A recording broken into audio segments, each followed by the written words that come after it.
Well, Seeing a Friend is like the perfect summer movie for me because it's like we see all these big action movies, and it kind of has that setting too, but from a character standpoint, do you love those kind of movies, like big action-y blockbusters? I'm all for them, and certainly, in summertime, what would you want to see more? But for me, I was really excited to sort of have this kind of epic backdrop, but tell it in a very intimate way, and really just hone in on the characters and what they would do. Do you think those kind of movies disregard their characters in some ways? Like, I often get caught up with seeing people just perish in these big spectacles, and it's like, those people are people. Yeah, it is wild to just take a monument and take it out and and everybody cheers. I remember that experience, seeing Independence Day the first time. You're like, really?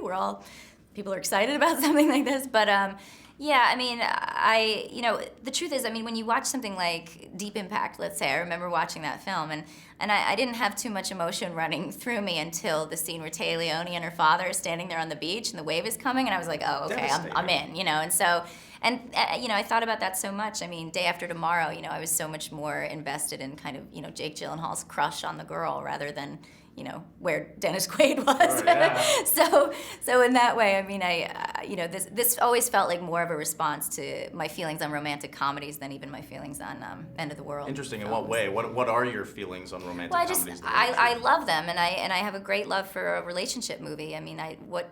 For me, I'm a romantic, so what would I love watching people fall in love, and yet I feel like they've gotten really formulaic over the years, and there's not much of a sort of ticking clock or stakes or anything like that. But the end of the world. The end of the world, and I certainly have my favorites. But when I was thinking of this film, I was thinking of the movie, Defending Your Life, which was just, for me, one of the great romantic comedies of all time. Because what bigger stakes are there than, are you going to go to heaven with Meryl Streep? So things like that create a whole world, and yet, you really care about these two people, and it was always most interesting to me. And I've talked to directors before who've said that actually the most important part of making a film is casting. Yeah. It's like the hidden dark art. Can you talk about what made you respond to Steve and Kira for these parts, and like why they matched in your head? Yeah, I'd always wanted to work with Steve Carell, and because I feel like I've been trying to write this kind of a guy for a really long time. I've always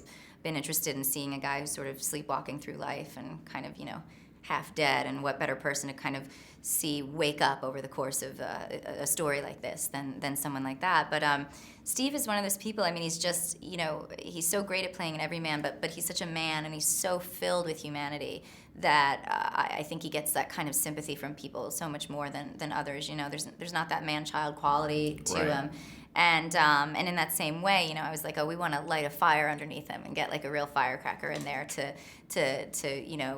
pull him out of his shell. And so I was really excited to take kind of, a great comedic actor who obviously has incredible dramatic chops, but to make him an introvert for a change, and to do the same with Kira, and someone who's been known for sort of these totally against type. Yeah, these sort of like icy period pieces, and see her in something lighter, and hopefully you put those two together and fireworks. It's the beginning of the world. Exactly.